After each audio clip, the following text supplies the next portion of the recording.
Habits are built through repetition in the same context. So that's why changing your environment is more effective than just making promises to yourself. So I'll give you an example of designing your environment. If you want to stop late night snacking, don't buy the snacks at all, or keep them on a high shelf. Hi there, and a warm welcome to the Habit Nerd podcast. I'm Dr. Bree Hearn, host and general nerd about all things habits. Over my 20 plus years working as a writer, educator, researcher, keynote speaker, and coach, I've realized that habits influence everything from our health to our productivity and even our relationships. It was Aristotle, in fact, who said we become what we repeatedly do. On this podcast, you'll learn from inspiring experts as they share the habits and systems that help them live happily, healthily, and to achieve enormous success in their chosen fields. Thanks for being here. I do hope that you enjoy the episode. Hey there, everyone, and welcome back to The Habit Nerd. My podcast where we talk about the science of creating and maintaining the habits that help us show up as our most aligned self. Quick story, I was at an event a few nights ago and I mentioned to the lady who was sitting next to me, who I didn't know, that I was at the event because I was gifted a media ticket because I was lucky enough to be interviewing the person who was on stage at this event. She asked why, and I said that I have this podcast called The Habit Nerd. Now she got all excited and she said, "Oh my God, do you know about habits? I need to improve my habits. I am all over the shop. So are you a habit expert? We need to talk." And it was really funny. And I said to her that, yeah, I do have a keen interest in habits. And being an academic and a researcher and a writer myself, I'm not a habit expert, but I am passionate about reading the literature about this stuff and distilling the key messages in a way that I hope that you, my listeners, find helpful. So that's what I'm going to do today. We are diving into a seminal book that was published in the last 2 years, I think. It's by Professor Wendy Wood and it's called Good Habits, Bad Habits. It's basically a habit formation blueprint, and the book's fairly life-changing, even though lots of these things seem fairly simple and fairly common sense. Even when I read the book, I found them to be fairly powerful reminders. So this episode is for every person who's tried to stick to that morning routine, to ditch the 9 p.m. sugar binge, or even just get 5 minutes of peace in the morning before the chaos begins. If that sounds familiar, then this episode is definitely one for you. So this is going to be a fairly quick episode and one that I hope is easy for you to digest. The first thing I want to tell you about from this book is that habits rule your day. Here's the big idea. Almost half of what we do each day is on autopilot. So things like brushing your teeth, scrolling Instagram while you're waiting for your coffee, or zoning out during your commute to work, that is automatic. You don't have to think about it. It is already made habitual. So if you're a working parent or a busy professional, this can be both a blessing and a curse because you're juggling work and maybe family and the home and maybe even your own dreams and plans for the future. Habits can help you, but only if they're the right ones. Now, I need to remind you, habit nerds, that motivation versus habit is a really important distinction here. Professor Wendy Wood, the author of these Good Habits, Bad Habits, busts the myth of willpower. She says what I have heard in lots of different contexts before, actually, that motivation is fleeting. It's not about willpower. It's not about being stronger or having more discipline, because those are limited, finite resources. It is about structure. So as an example, let's say you want to work out in the mornings, but you have a toddler at home that wakes you at random times throughout the night. Motivation will not cut it when you're exhausted. So instead, make it easy for yourself. If you want to be the sort of person who works out in the mornings, despite waking up overnight, make it really simple for yourself. Make it embarrassingly simple. Keep your workout clothes next to the bed. Set a 10-minute YouTube workout on your TV the night before. That way, even if there's a window of time throughout the day, boom, you're ready.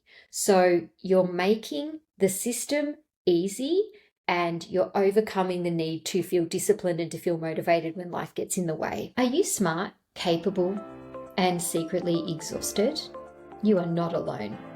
If you're a woman who's done everything right but still feels like you're running on empty, it's time to stop surviving and to start choosing. I'm Bree, the Habit Nerd. I coach women who are done with hustle culture and don't need another planner. They need a better way to work and to live. As an academic at Australia's #1 university, I bring trusted, research-backed tools to your real everyday challenges. As a busy mum myself, my 4-part coaching system matches proven science to your point of need, so you can create habits that last and invest your time and energy where it matters most. This isn't about doing more, it's about doing what is right for you. I will help you feel proud of how you show up at work and at home, for yourself and for the people that you love.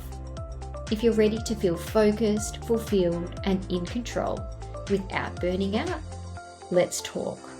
Head over to the Habit Nerd on Instagram, where you'll find my calendar. Book a meeting and let's get a conversation started. Now, another thing Professor Wood reminds us is that we need to design our environment to design our life. Habits are built through repetition in the same context. So that's why changing your environment is more effective than just making promises to yourself. So I'll give you an example of designing your environment. If you want to stop late night snacking, don't buy the snacks at all, or keep them on a high shelf that you can't reach without a step stool, or put them at the top of the pantry behind things that are really annoying to move.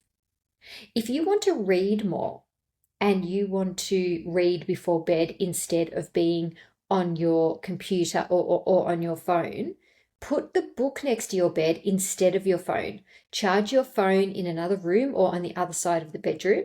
And that way you don't have to fight yourself. You just need to outsmart the setup. Another tip from Professor Wood is to start small and repeat often. Because, as I said, repetition in the same context is really supportive of habits. We think that change has to be big, but really it just has to be repeatable. Wendy Wood says that consistency is what counts here. So I know as a working mum, I wanted to meditate, but I just couldn't find the time. So Wendy Wood would suggest starting with just 2 minutes after parking at work. Same spot, same time. It becomes automatic then, just like buckling a seatbelt.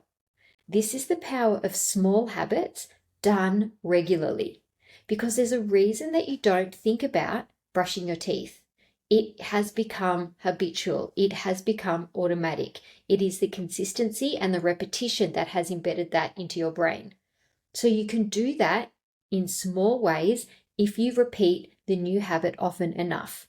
So my example about meditating, 2 minutes after I put my car into park in the car park at work was enough to make that a consistent habit for me. And I have kept that going now for 5 or 6 weeks. Now, we as humans are always looking for rewards, so we need to be mindful of rewarding the good stuff. Rewards really matter, and this is the fun part. Immediate gratification wires your brain to repeat a behavior. So let's, for example, say that you're trying to prepare healthy lunches at night. Prepare that with a reward, like listening to your favorite podcast or listening to your favorite new playlist or having the TV on with a show that you really love or sipping a glass of wine or a drink of your choice. Make the experience of prepping the healthy lunches at night enjoyable and not just another chore. This is also known as temptation bundling. I use this to sometimes walk the dog really early in the morning. I'll make sure that my route has the coffee shop on it. And as I'm heading towards home, I drop in and get a coffee to walk home with. That makes me much more likely to bundle the freezing cold morning walk with a reward, and therefore I will keep doing it. Whether we like it or not, our bodies really crave rewards, and the more immediate the gratification, the better. So next time you're procrastinating or thinking about needing to embed a habit like, meal prepping healthy lunches, maybe do it with something that you love and you'll get that instant gratification, that immediate reward. The same works with breaking bad habits. Professor Wood suggests that we add friction here. Therefore, if one of your habits you want to cut is the screen time after your kids go to sleep, as an example, you really want to get off your iPad or your phone after they go to sleep, and you want to do something more productive with your time, you want to read a book, you want to go to bed earlier, don't just try harder. You need to add friction to it.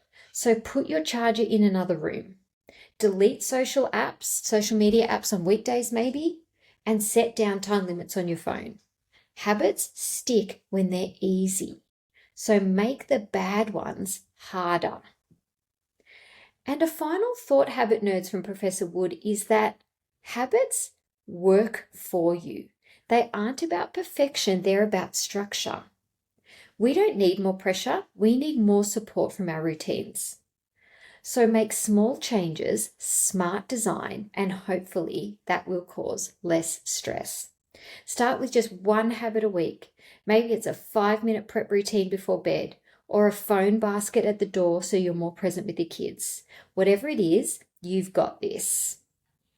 Thanks for spending this time with me today. I hope I've given you some really quick, actionable, simple reminders about how systems really do make the difference with our habits, that we can't just rely on motivation and willpower, that we need to design our environment to design our life.